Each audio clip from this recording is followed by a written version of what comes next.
Hello and welcome to Freshwaves. I'm your host, Bren Masson. Today's show is a show about StayCations, AirBnB. We're going to talk on both sides of the Airbnb issue, both being a renter and renting your property. Because lately there's been a lot of talk about the number of Canadians canceling their trips to the U.S. and as a result, either going to the Caribbean or Mexico, based on the fact that it's winter, or having a staycation and staying within Canada. I did a AI hunt this morning for some information, and here's what I found. It's true that there are reports indicating a noticeable trend of Canadians altering their travel plans to the United States. Here's a summary of what I've found. Decreased bookings. Travel agency Flight Centre Travel Group Canada reported a 40% drop in leisure bookings to American cities in February compared to the same month in 2024. They also stated that 1 in 5 customers had canceled their U.S. trips over the preceding 3 months. Airline adjustments. Air Canada has announced reductions in flights to popular U.S. destinations like Florida, Las Vegas, and Arizona. WestJet has observed a shift in bookings from the U.S. to alternative sun destinations such as Mexico and the Caribbean. Contributing factors. Reports indicate that these changes are fueled by a number of factors. Among those factors are trade and tariff concerns, and also general feeling of unease. Well, that's my AI friend who is helping me with some statistics this morning. And I'm not going to make any apologies for using AI. It's a really great way of finding out information. I do caution people, though, to be careful because sometimes their statistics are wrong.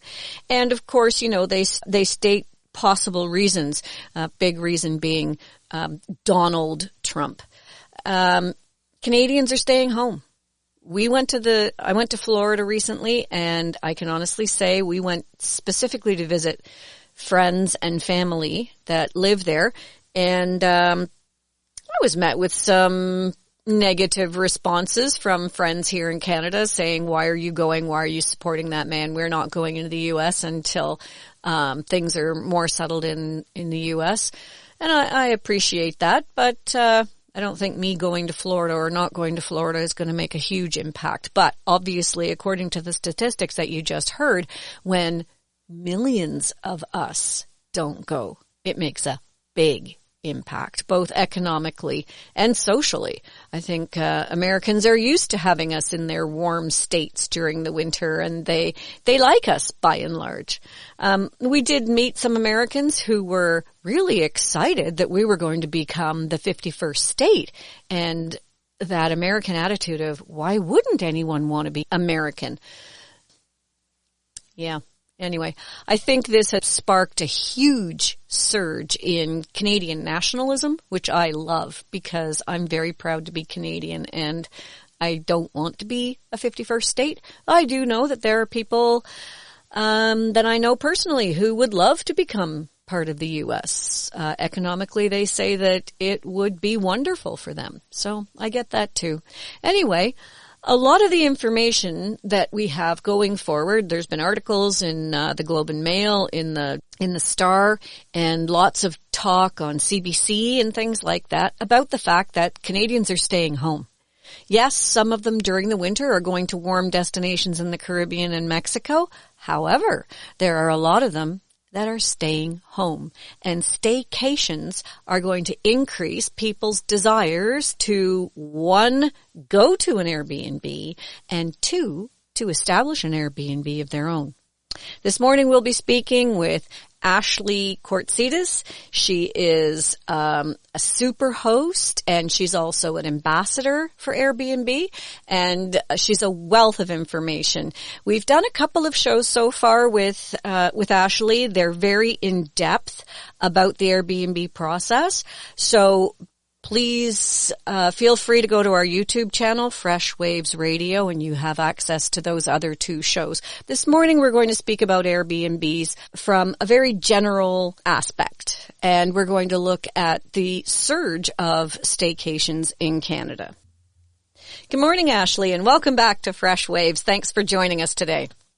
Hi, Brenda. Thanks for having me back. Well, we learned a lot from you, I must say. You know, some people think that I just sit here and talk to people, blah, blah, blah, and there's no learning going on. But I've always said one thought, one idea can change a mind, can change the world. So I honestly learn from every show that I do. And recently I was in Florida, and when I was looking for an Airbnb, I made sure that I looked for recent reviews. If there weren't any, I just went to the next one. And if I was reading between the lines of some of the reviews and looking at the host or superhost, and you are a superhost, aren't you? Yes, I am. Now, do you get to be that right away, or do you work your way up to being a superhost? No, it's accredited. You have to earn that status, which I am very proud of. And, there is a bit of banter in the community about, how much it matters. But I really do think that it says a lot about the host and the place that you're going to stay if they do have a superhost status, just because Airbnb has certain checks and balances in place. You know, you have to obtain, you have to have at least 10 stays before you can receive your accreditation. You have to have 5 stars. You have to meet certain levels of requirements. So I do think that it really makes someone stand out and says a lot about the place that you're going to. Yeah, I do too. So, but having said that, people have to start somewhere. And exactly. Sometimes it's a brand new place that ends up being the best place. So who knows? You can never know for sure, but at least if they're a superhost, you know that they've got that experience and that notoriety. Absolutely. Yeah. So another thing that I found when I was traveling was a waiver about construction. And I think if someone makes you sign a waiver that says part of this is under construction, and they're making you sign a waiver saying that you understand that, that just sends off all kinds of alarm bells for me. And I don't know about you, but at 7 o'clock in the morning, if I hear that doot, doot, doot, doot of a backing up truck, and that's going to go on until 7 o'clock at night, I'm probably not going to go there just yet. I'd rather them wait till their renovations were over. Yeah, that would be a big red flag for me too. That's the last thing you want when you're looking for rest and relaxation. Yeah, for sure. Well, one of the things that has inspired me to have you back on the show is the fact that, as we just spoke about in the intro, a lot of Canadians are changing their minds and canceling their trips to the U.S., which means that there are going to be a lot more Canadians this year who are staying home. And the staycation thing is really on the rise. People are rebooking their summer plans and maybe not going to Maine or South Carolina. Instead, they're going to explore Canada. And for some people, that means a 2-hour drive away from the city. For other people, that means 2 provinces away. Whatever that means, to me, it sounds like a great opportunity for Airbnb. But also buyer beware of Airbnb, especially if you're new to it. You need to go and listen to the shows that Ashley and I have done in the past on our YouTube channel. And that's Freshwaves Radio. Check out those shows. But when it comes to going for the first time to an Airbnb, what are you looking for the average person? I think they want to be looking at the actual amenities. The photos will really ring true, or they should be telling you about where you're going, how many bedrooms, what kind of amenities are on site that you'll be able to use and experience while you're there, if that's what you're looking for, the bedrooms, the facilities, what's included, and then, of course, looking at the reviews.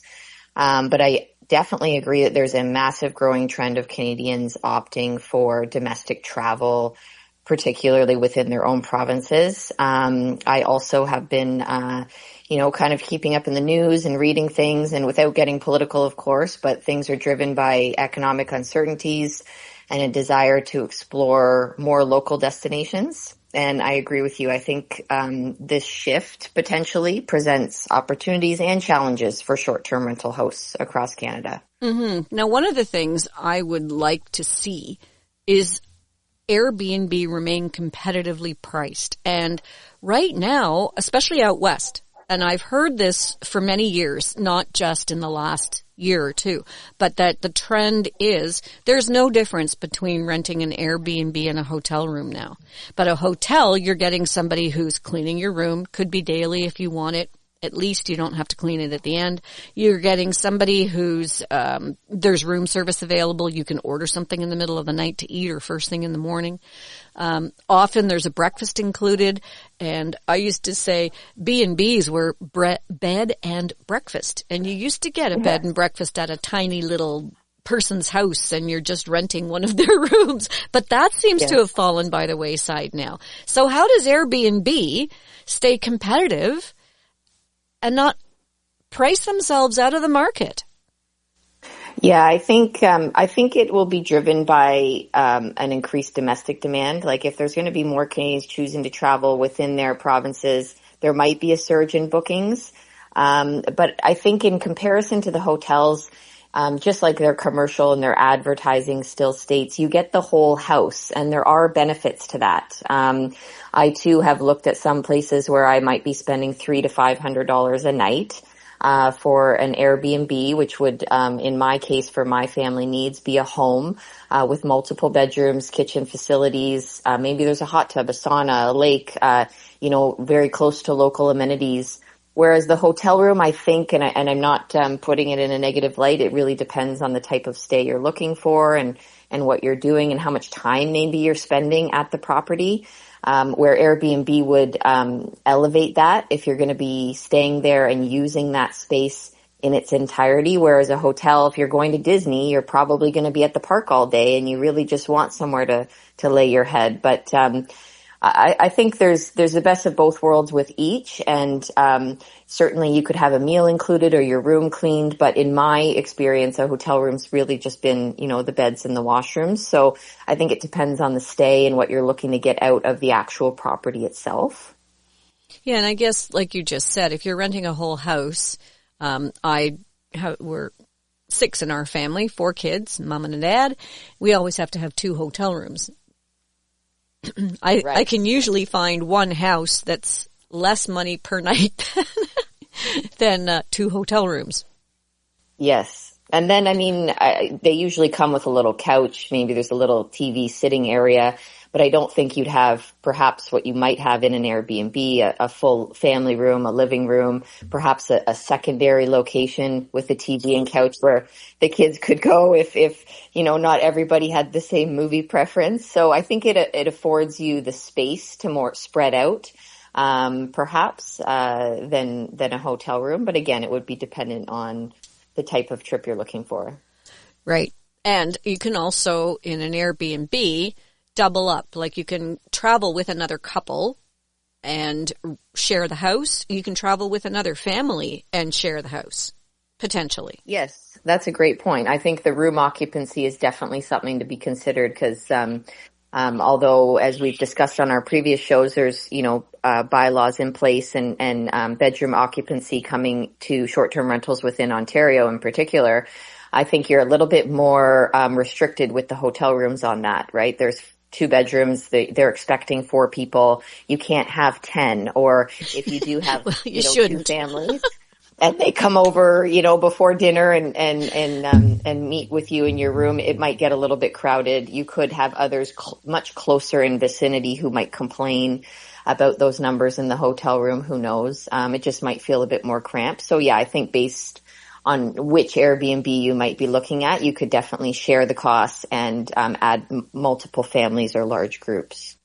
Are there restrictions now within certain municipalities on how many people can stay at an Airbnb, especially in a cottage situation? Because in the past I have seen, I actually went to see a cottage that was for sale, and it was a 3-bedroom cottage, and it had a basement, and the basement was done up like a dorm with like 5 bunk beds, and each room upstairs had cribs and bunk beds and a double bed, and it was just arranged for heads in beds. And yes, I had heard that it was an Airbnb rental. And I think back in the day, or even last year, within the last 10 years, that it really started to come into light and people were starting to share their spaces more without those type of regulations in place, it was definitely probably about beds and heads, and it might still be for some hosts. I think it's one thing you want to be looking at is the occupancy. So if they're stating, 6 to 10 people, it's probably a 3 to 4 bedroom, potentially 5, and that would, be along in line with the regulations for Ontario. Every municipality is different, but most of them are stating, 2 per bedroom. So it depends. I would check your local regulations, but at the same time, if, you want to book 20 people and the place is allowing it, it might be another red flag for me too, just because, what's that pride of ownership? How is the property being maintained? If they're letting every guest have such a maximum amount of people, what are you getting? If you've got someone who's 6 to 10, it seems very reasonable. It seems in line with the regulations. And far more manageable just from a turnover standpoint and upkeep on the property. So definitely there are regulations in certain municipalities about occupancy, and it's often based on your bedroom rating, and it's often then rated on your septic as well for cottages. If a lot of people have bunkies, a lot of people have extra beds in the basement, those might not be regulated. I don't know. It would depend on if they have those listed. If they're included in the listing, that would all be something to look at and reach out to the host and discuss. And then just make sure that the number that you're coming with, per the listing is appropriate and qualified for. Mm-hmm. I mean, I always see, the capacity. I think on a lot of listings it says, sleeps 10, sleeps 12.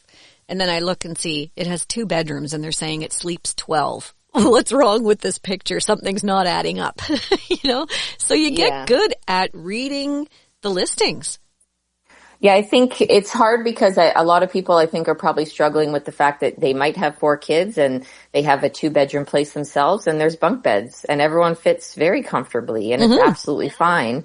Is that necessarily regulated? I don't know. It would be dependent on the location and the municipality rules, but it would just be something to look at. I mean, how many people are you traveling with and what do you want to do? But yeah, 12 people for 2 bedrooms might be a bit tight. Yeah, we have 3 bedrooms at our cottage. I don't do Airbnb right now, but I can honestly sleep 12 people comfortably in my 3-bedroom cottage just because of the way we have it situated with bunk beds and stuff, because having 4 kids of my own, we have guests and friends come up. Absolutely. And some people have other outbuildings that are quite comfortable to stay in, things like that. It really just depends on the property. So I'd look through all of the photos, exactly what you're paying for and what you're getting, and then see if the accommodations fit in terms of style for what you're looking for. Mm-hmm. Now, quite honestly, I have a full house, I would call it, maybe 3 or 4 times a year. But if I was doing Airbnb and I had 12 people at my place on a regular basis, maybe every weekend kind of thing, or staying for 2 weeks at a time, that would be a heck of a strain on my septic system, because my septic system was not designed for that many people. Either I'm pumping it out once a year instead of once every 3, or things are going to go wrong. Yeah, absolutely. It's definitely something to consider. It's something to either as a host, in particular, discuss with the guests, have that expectation laid out, that there are different rules, especially for cottages and septics. The plumbing systems are not like the city. You have to be using, septic safe toilet paper, absolutely nothing else but toilet paper going down, into the pipes, spacing out showers, making sure that water doesn't run out, whether it's driven from the lake or from a well. So all of that usage really matters. And that's why those regulations, those numbers, even my own rules are in place in terms of occupancy and the use of the space, because you want to make sure that those systems remain healthy and sustainable and that they don't get damaged. Absolutely. Mm-hmm. I have, as we've discussed before, 2 cottages side by side, so I can spread out my occupancy. I also have a few other properties close by. Some people stay at those as well if they've got a large group or someone that I know and they want to come and stay and the family's kind of spread out. So I would say it's, it can happen that everyone congregates for dinner at one spot. And if that happens and then they're going other spaces to sleep, you just want to also cover that off in the booking within the guest communication ahead of time to make sure that, if everyone is congregating at one property that might be larger than the others, that the expectations are set and they understand the rules from the onset. Mm-hmm. Yeah. And all right, well, here's another scenario. In Florida, we were looking for Airbnbs, and like I said earlier, I learned a lot from the shows. So I learned what to look for, what not to look That's for. Great. But I was absolutely stunned by the lack of Airbnbs. So I put my dates in, I'm doing a search, I can't find anything. Or I find one property that's sketchy at best, and 10 kilometers away from the beach with alligator fencing or crocodile fencing. I guess it's gators in Florida all around the property. And I'm thinking, it's probably not what I want. Not in the middle of the Everglades, but No. And then I find out that so many of them in Florida now, not all, but the vast majority have minimum stays of 1 month. Wow. And there are communities, like gated communities, where they give people the option of renting out their properties when they're not using them.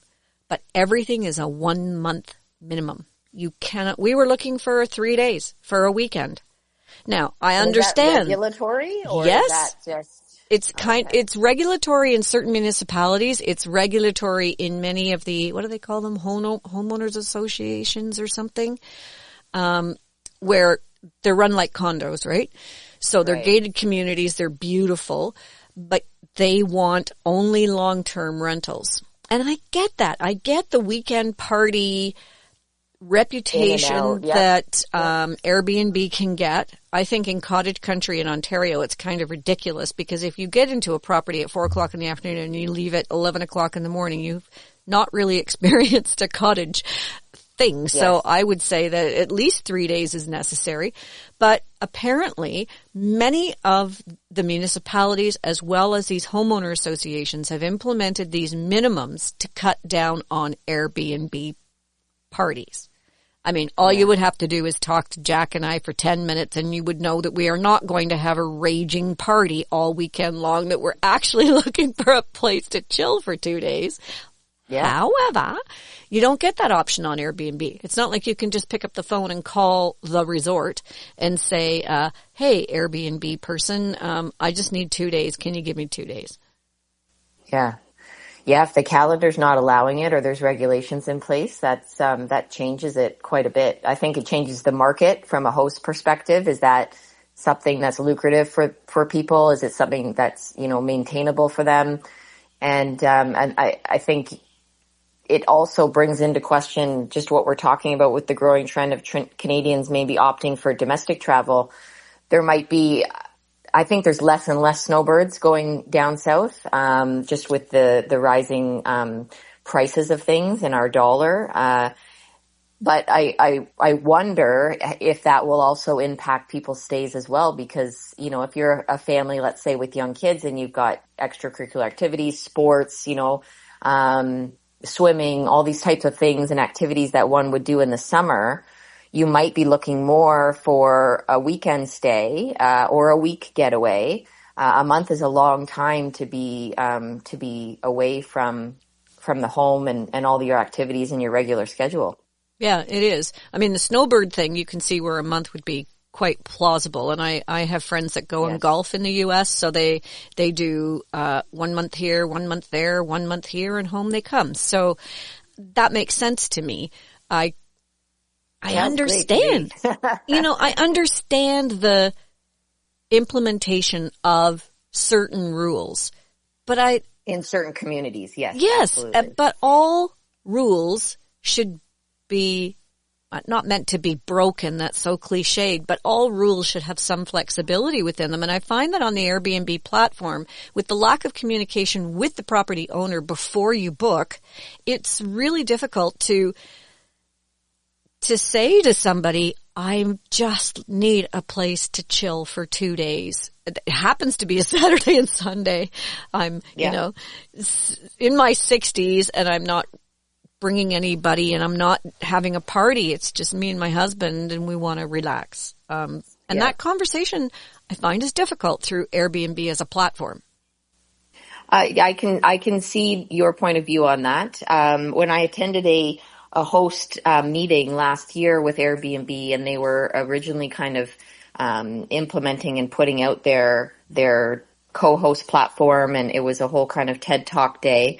They had one representative who got up and spoke very well about regulations, and it's her entire job to be working with hosts and municipalities to make it Airbnb friendly, to advocate for Airbnb in a positive light, how it can bring tourism to the community, how it doesn't have to be parties, how it can be navigated and done safely. So I know that they are definitely working on that on their end. I frequently take things back to that team that I'm in contact with as an ambassador for them, just, about hosting, about co-hosting, things that I'm hearing, concerns, what people might like more. So I'll take that away, as well, Brenda, because I think it's valuable and they need to know about it. And I know that they're constantly trying to work with municipalities to get in the door and again, set up things in regulatory clarity, have things be good for guests and not disrupting neighbors and things like that. They certainly want to diminish any type of bad rap, and make it a positive experience for everybody. So it's probably more regulatory, and if they can't, there's only so much they can do with that. But, if it wasn't, it's definitely something to take back. Most recommendations even coming out of Airbnb to hosts when you do set up an account or look to share your space are that you do have a 2-night minimum on. It will definitely increase your visibility and your optimization for your calendar and for revenue, to have a minimum of a 2-night stay. Mm-hmm. We have a 2-night stay. Even in the summer, I used to operate weekly rentals.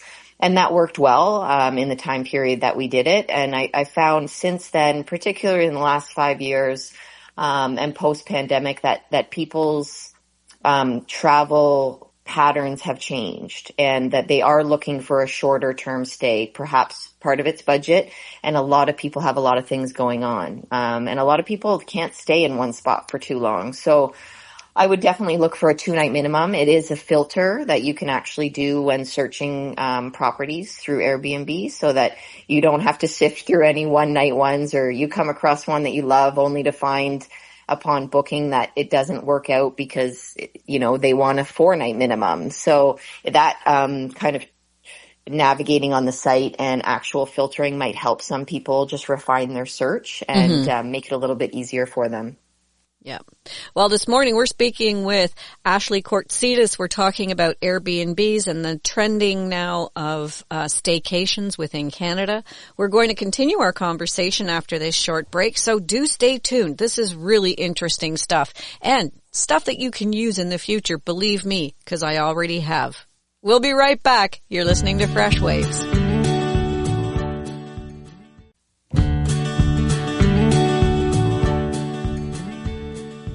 We're back on Fresh Waves. I'm your host, Bren Masson. Today we're talking with Ashley Kortsidas about Airbnbs. And of course, the reason that we're bringing this topic up again is the fact that a lot of Canadians have canceled their vacations down to the U.S.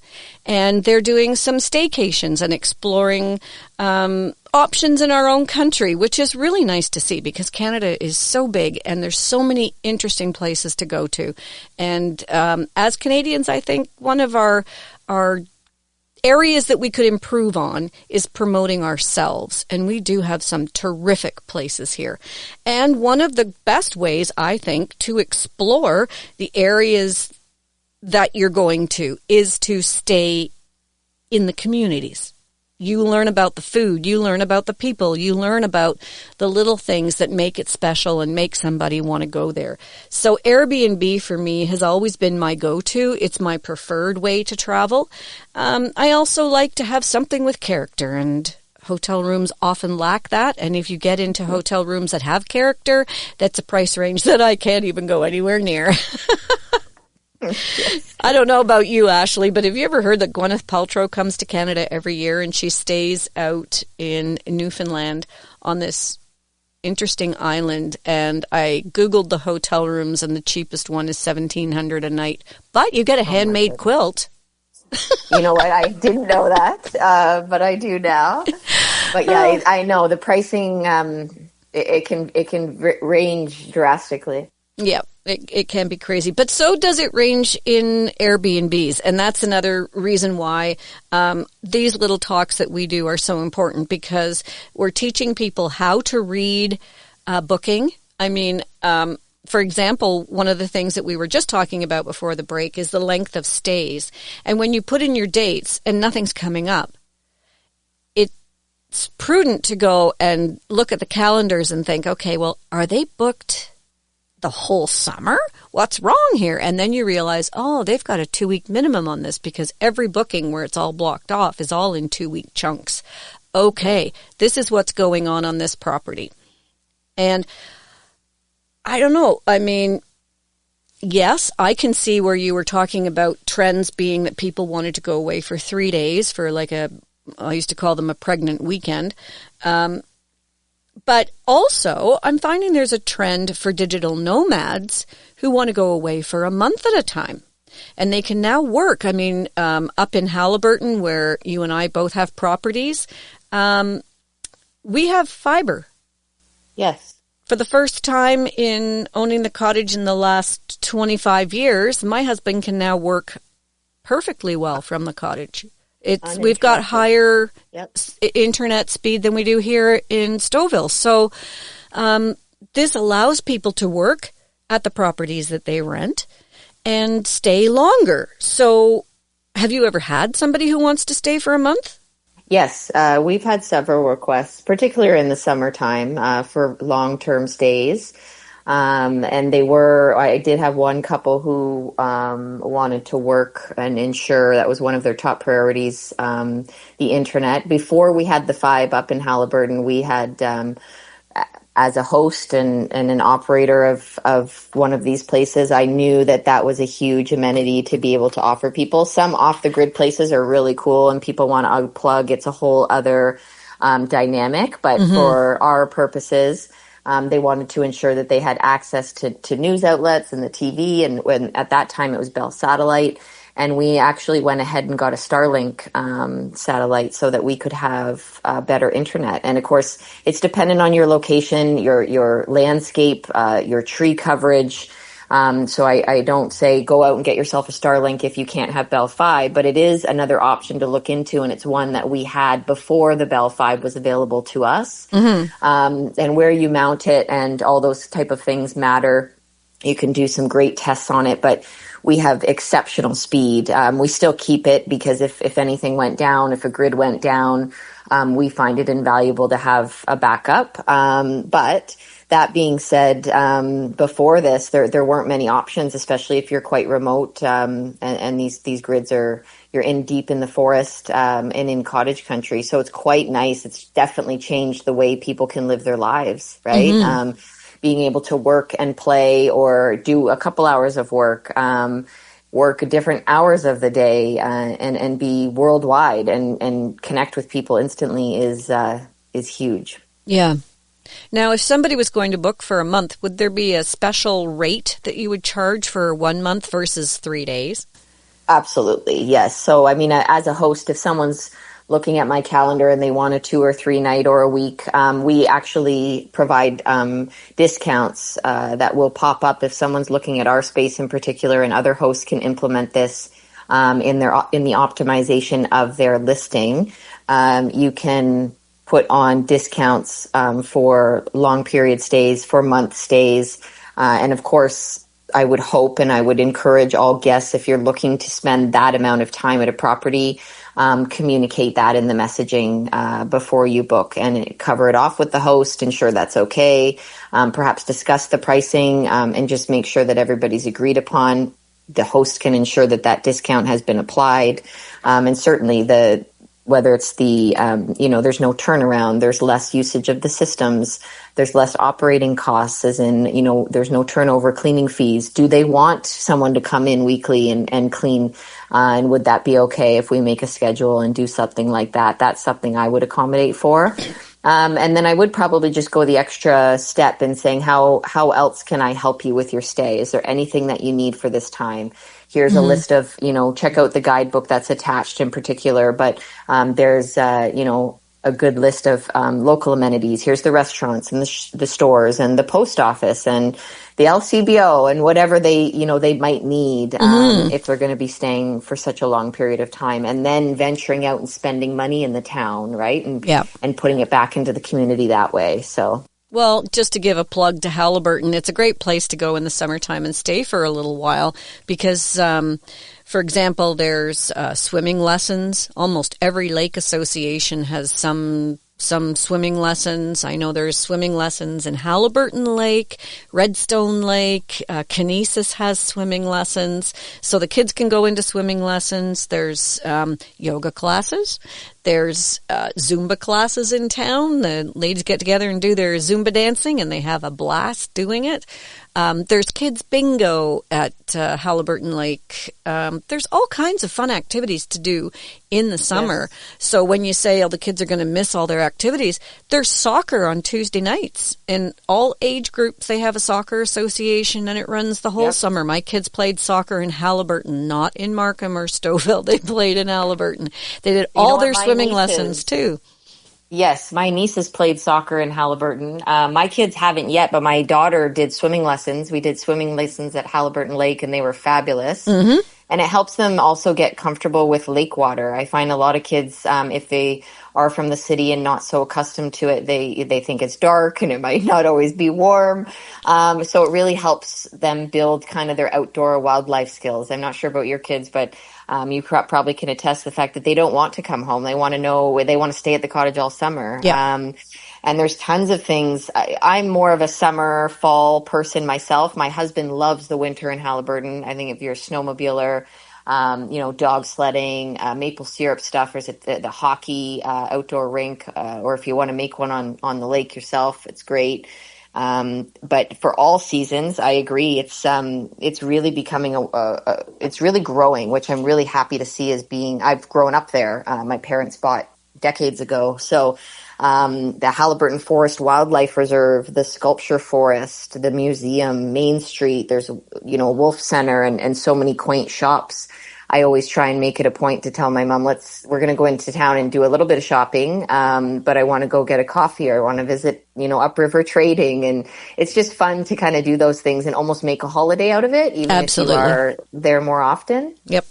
No, I agree with you 100%. And I think Haliburton, I happen to know personally, but I know the same thing can apply to Midland. The same thing can apply to Woodland Beach or Baum Beach on Lake Huron. Yes. You can even do that in Muskokas, the Kawarthas. Fenelon Falls is the cutest little town on earth, as is Bobcaygeon, And now these have become places where people can go for a week and explore a part of Ontario that they may not know even exists. If no one has been to Baum Beach on Lake Huron, which is Georgian Bay, but it's the sort of northeast shore of the Georgian Bay area, I'd say go check it out. There's a provincial park there. You can park and go for the day, or you can find an Airbnb and stay. They have the most amazing sunsets in the world. I've just experienced a sunset over what is now called the Gulf of America, instead of the Gulf of Mexico.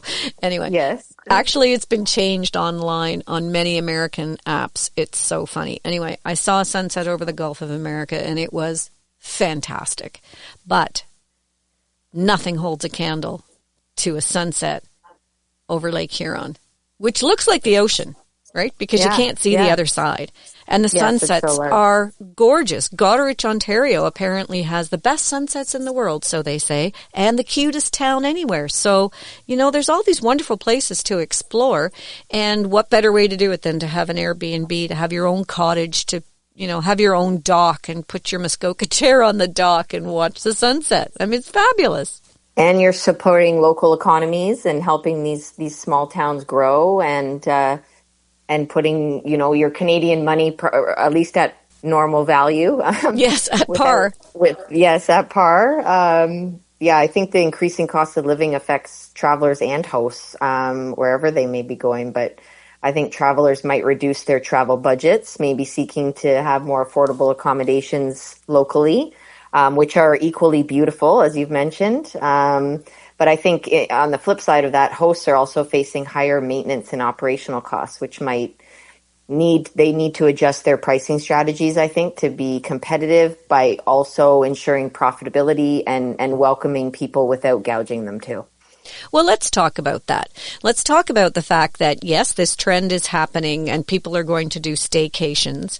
So some people are looking to get an Airbnb, and I challenge anyone who's never done it before to try it out. It's fabulous. On the flip side of that, people who have never thought of it before and realize that they're only going to spend a month at their cottage or 3 weeks, and the rest of the time it's virtually sitting empty, and they've decided now that they're going to maybe rent it out potentially, because obviously if people are looking for this kind of thing, maybe it's something that they can do to get a little bit of extra spending cash, or at the very least pay for the bills of having a second property.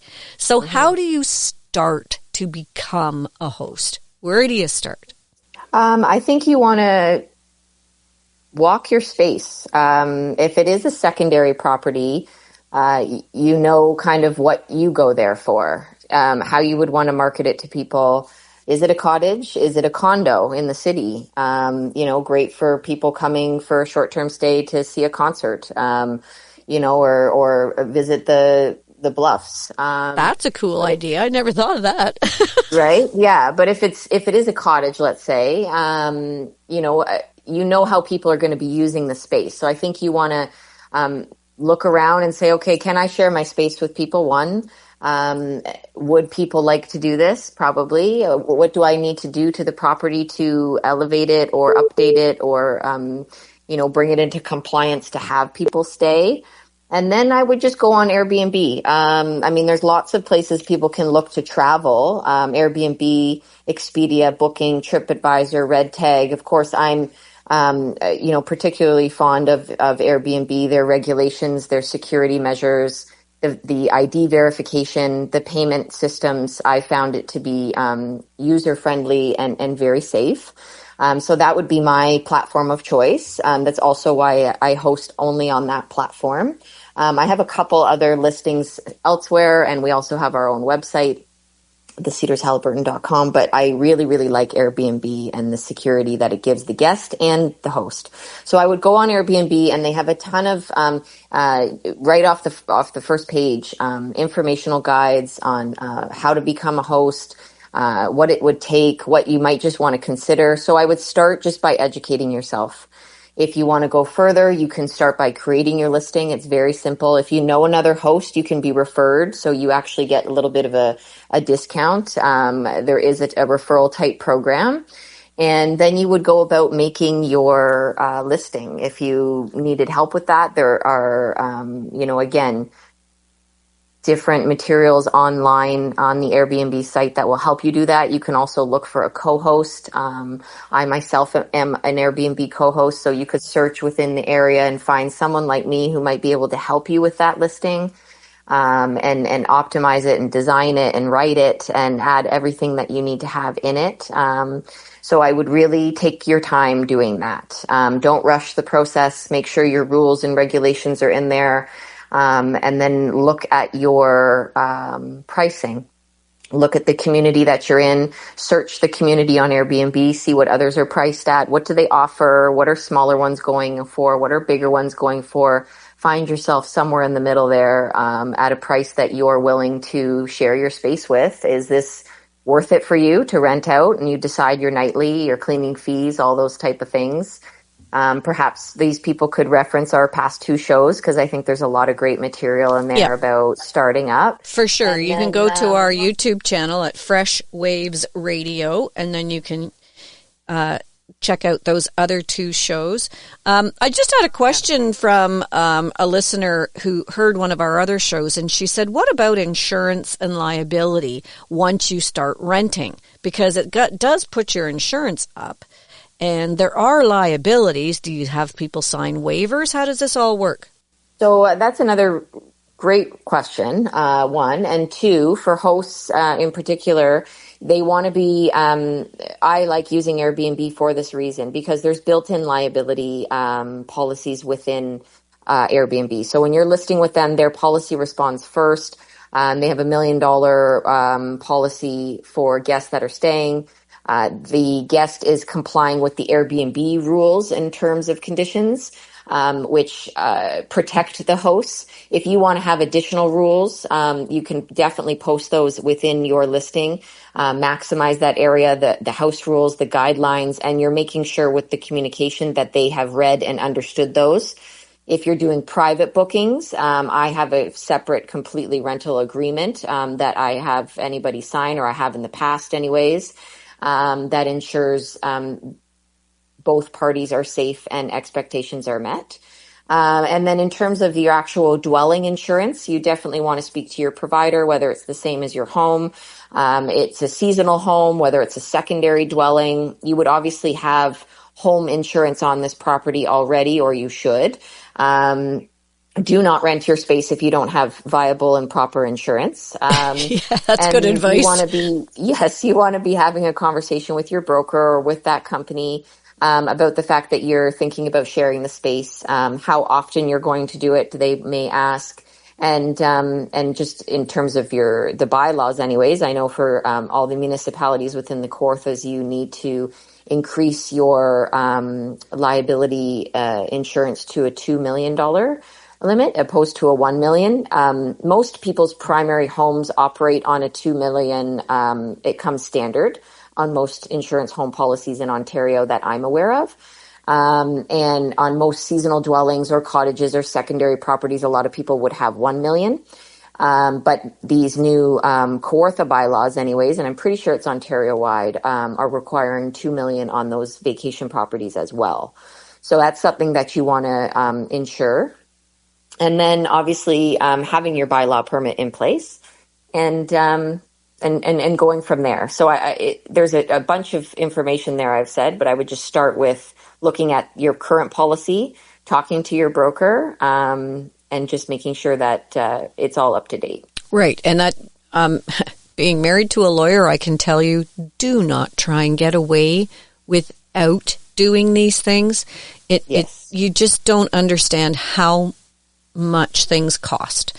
And put that into your calculations as to whether or not renting your space is going to be viable for you, right? Yeah. Because it's these are all things that you have to consider. You also have to consider, like we were talking about, wear and tear on your septic system, wear and tear on your cottage, and all somebody pulls out the pull-out couch and it breaks. Well, now you got to buy a new pull-out couch. There goes your profits for that week. Those kinds of things. You really have to think about, in the long run, is this going to be worth it for you? Can you actually go up and keep an eye on things? I mean, if someone's renting your place for a month, you'd want to have it worked in there somewhere where like at the 2-week mark, we're going to drop in and see how things are going. Yeah, I agree. Just making sure the communication is good from the onset.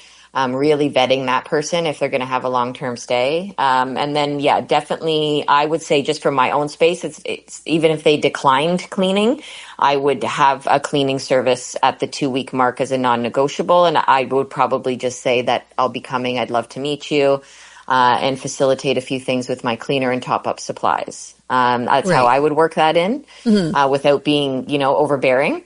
Yeah. Now, in the old days, you could rent on Airbnb a place within someone's house. So maybe you had your own bedroom. Well, I can say in Arizona, I stayed at a place that I had my own room, my own bathroom, and my own little porch outside that was very much mine. But the rest of the house was all shared. So if I wanted the kitchen, I was welcome to use the kitchen, but it was the kitchen of the house. If I wanted a living room inside, I was welcome to use the living room, but it was the living room inside. So when you're doing this with a cottage, if someone wanted to rent a room, is that still possible even on Airbnb? I think it's possible. Anything is possible. There's a ton of listings up and whether it be Facebook or Airbnb or that probably don't have their bylaw license in their municipality. It's not up to Airbnb to police that. That's the due diligence of the host. Right. I think some municipalities are cracking down on open listings on these platforms and trying to find if they are regulated. So I wouldn't suggest doing that, but I know there is a ton of them. So that being said, I would really look at that and make sure that you know what you're going to. But as a host too, I mean, if you're going to do that, you really have to be open to the fact that strangers are going to be, in essence, living in your house. Yes. Well, yeah. And I think it also, I would be more concerned of it even as a host and as a guest. I would really want to know what shared rooms and amenities they would be, because equally for the guest, they don't know what the host is like. I think we talked previously about, an older lady, and she was lovely and shared her space, but she kept coming into the shared spaces to talk with her guests because she just wanted to talk. And to use the laundry room. Yeah, and that melts my heart. But, on the flip side of that, the guest may not be what they're looking for, and that's a little too intimate for them. So shared spaces, I would just really double check. It's not a preference of mine, but again, if that's what someone's looking for, if it's budget friendly, you just want to come and go, just make sure that the expectations are set. Right. Yeah. Yeah. But, it seems to me that if staycations are going to be as popular as they're predicting, maybe this is an interesting avenue to look at, especially for retired people who are on a fixed income. This might give them a little bit of extra cash. I think it has. I think it will continue to do so. I don't know if you'll see as many of those, particularly in Ontario, advertised, because I think the regulations have really tried to crack down on that. I think it's unfortunate for a lot of people who needed that secondary income. That's just my opinion. But I do think, with the staycations, with the rising cost of living, some strategies even for hosts that they could be looking at, they can try and enhance their value proposition, offer unique experiences. Maybe it's a dinner pass in town, or having additional amenities on your site and at your place that people can really get a great weekend out of. Makes them want to leave their house because they can have a staycation at home too and have it perhaps be a lot cheaper. So You really want to be looking at optimizing the pricing, focusing on the local market, making sure that people get a good deal for the weekend. You're both happy with that, and you're also filling the space.